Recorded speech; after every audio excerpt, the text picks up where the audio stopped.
Hello friends, and we're back for a third installment of Tips of the Kingdom. If you haven't already seen it, there are 2 other installments of this series already out. Go check them out. I might reference things in this video that I talked about in those 2 previous videos, but otherwise, let's hop right into things.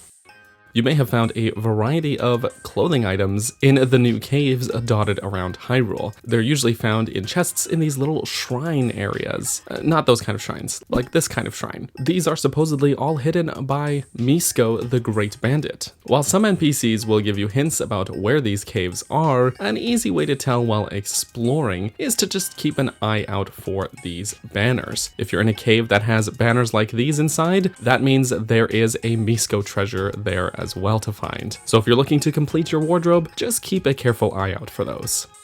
In a previous video, I talked about weapon fusion bonuses, such as how fusing 2 Zonai materials together, like a Zonite sword and a construct horn, will give you a fusion bonus, netting you extra damage. There are some other types of weapons that also have great bonuses that are worth checking out, but one of my favorites are the Gerudo set, which all have a massive fusion bonus. Fusing does not increase their durability, but the outcome is still usually worthwhile, as the fuse power of whatever material you're fusing gets straight up doubled. Meaning if you're fusing something like, say, Lynel horns, you can get extremely overpowered weapons very easily. Speaking of Lynels, whether you're looking to hunt them down and farm their parts or just straight up avoid them altogether, a handy tip to know is that Lynels in the depths are always found directly below stables on the surface world, just furthering the parallels between the depths and the surface of Hyrule. I guess you could see these as like evil horses, I guess? There are some pretty rare and unique weapons to be found around the world of Hyrule, including some that are dropped by amiibos, but they can also be found through side quests. A favorite example of mine is the Fierce Deity Sword. But what happens if those break? Well, don't worry. You can exchange Poes at Bargainer statues to replace them, or just buy additional ones. They also keep stocks of magic rods that you can fuse gems to get yourself some sweet elemental weapons. So don't worry about breaking that Fierce Deity Sword. You can always get another one.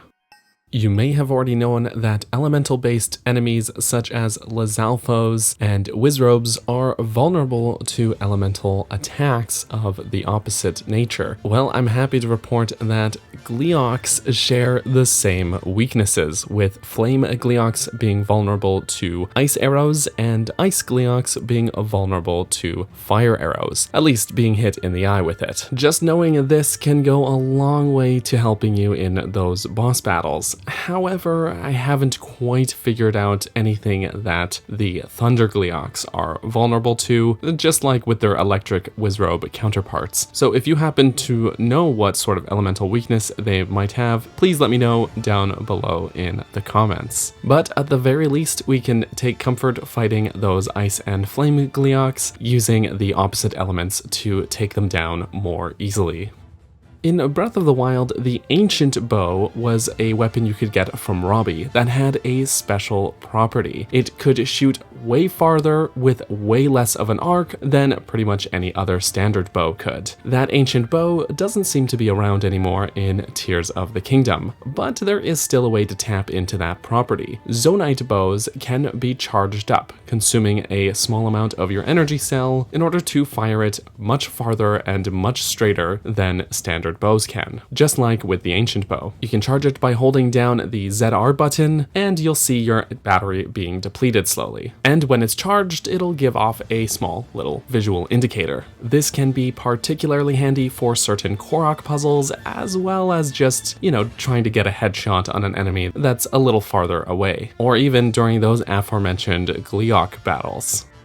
In Breath of the Wild, the Champion's Tunic had a special ability that allowed you to see the HP value of your enemies. The new and improved Champion's Tunic, now called the Champion's Leathers in Tears of the Kingdom, doesn't have this ability anymore. However, it does still have a hidden power. Normally, you'd need to be at full health in order to use sword beams with the Master Sword. But with the Champion's Leather equipped, you can use sword beams without needing to be at full health. Stal enemies are not too strong, but they can be a nuisance. So good news, the Flash of Light, created by Dazzle Fruit, insta-kills all Stal enemies in the vicinity. So if you don't want to waste too much weapon durability on these guys, just fire off a Dazzle Fruit and watch them go down. And those are the tips I have for you in today's video. Hope you found these useful, or the video at least somewhat entertaining. And if you're hungry for more tips, like I said at the beginning, there are 2 more tips videos that I've already got out there, and as I think of more things, I'll continue to just write them down for a future video, if I can think of enough to warrant a video, that is. Anyways guys, thank you all so much for watching, hope you enjoyed, and we'll catch you in the next video. Thank you all so much for watching, and an extra big thanks goes to my supporters across both Patreon and here on YouTube as a channel member. So thank you to Greymage, Brenda, Tetra, Hylian Wes, Justin, Midnight Naomi, and Bunny, as well as so many more people, the names of which you're seeing on screen here. Thank you all so much for all of the support. Thank you for watching, and I hope you have a wonderful rest of your day. Bye-bye.